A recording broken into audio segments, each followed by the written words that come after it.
We have exceptionally good team and जब SIT form हुआ था तो we marshalled all the evidence, जो भी एविडेंस था, and lot of information was marshalled. तो पहला तो बहुत डेटा था, बहुत इन्फॉर्मेशन, तो we sat down and then pieced whatever information जो हम लोग को मिली थी, and once we pieced that we got a clearer picture. तो जब when we got this clear picture that narrative तो अलग सा था कि हाँ कोई तो बोल रहा था kidnapping, some people were saying robbery, family members भी यही सोचा था कि kidnapping and robbery था.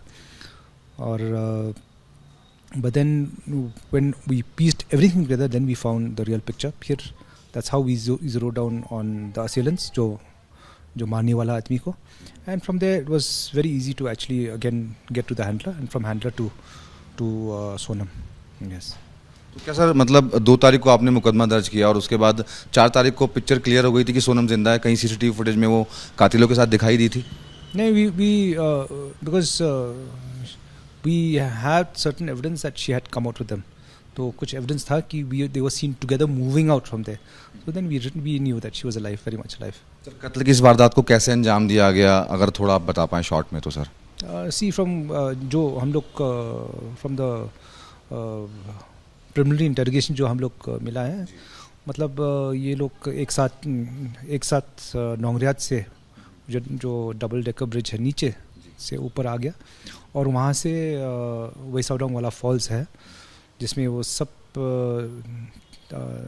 3 बाइक्स चला गया वहाँ में, 3 स्कूटीज चला गया वहाँ में, एंड वहाँ में ही ये कांड हुआ था जिसमें 2 आदमी ने दाव लेके मार दिया.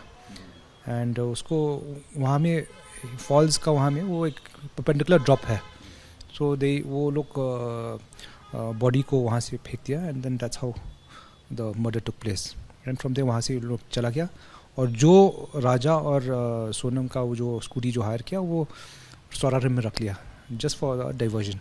तो हम लोग मालूम था जब राजा का बॉडी मिला था इट वॉज प्योर मर्डर, क्योंकि बॉडी यहाँ में है और स्कूटी एटलीस्ट अबाउट 15 किलोमीटर्स की दूरी है.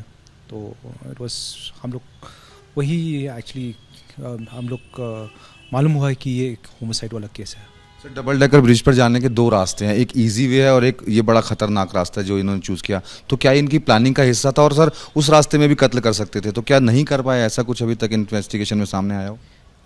देखिए, अगर आप गूगल करेंगे डबल डेकर ब्रिज तो वो ये लंबा वाला रास्ता मिलते हैं, तो हम लोग विल कंफर्म करेंगे कि ये लोग मालूम था कि ये लंबा वाला रास्ता है, और थोड़ा बहुत मेहनत करना पड़ता है, ये रास्ता लंबा वाला रास्ता है, और एक दूसरा तरना होके जाता है, वो कमती टाइम में पहुंचता है डेस्टिनेशन. तो ये हम लोग कंफर्म करेंगे, क्योंकि हम लोग कंफर्म करना पड़ेगा कि सोनम क्या ये पहली बार है या वो पहला भी आया है, तो वो हम लोग कंफर्म करेंगे इंटरोगेशन का बात है. सोनम अभी आपकी कस्टडी में, तो क्या उसने अपना जुर्म कबूल लिया है कि हाँ वो इस पूरे कत्ल में शामिल थी? तो हाँ, कबूल किया है ये सब में, वो ये कंस्पिरेसी में तो वो साजिश है. तो मोटिव क्या, वो सिर्फ लव एंगल ही आ रहा है, मोटिव यही था या कुछ और भी हो सकता है? अभी तो फिलहाल यही दिख रहा है कि ये लव एंगल है, परंतु हम लोग थॉरो इन्वेस्टिगेशन करेंगे ताकि we'll get to the root of the matter. Sir, एक आखिरी सवाल कि क्या सभी आरोपियों को आप उन स्पॉट्स पर लेकर जाएंगे जहां पर रुके थे, और कितने दिन की रिमांड की मांग करेंगे? अभी फिलहाल हम लोग 10 दिन का रिमांड मांगेंगे, और उसके बाद जब एग्जामिनेशन और इंटरोगेशन के बाद फिर हम लोग रिकंस्ट्रक्शन के लिए रवाना हो जाएंगे.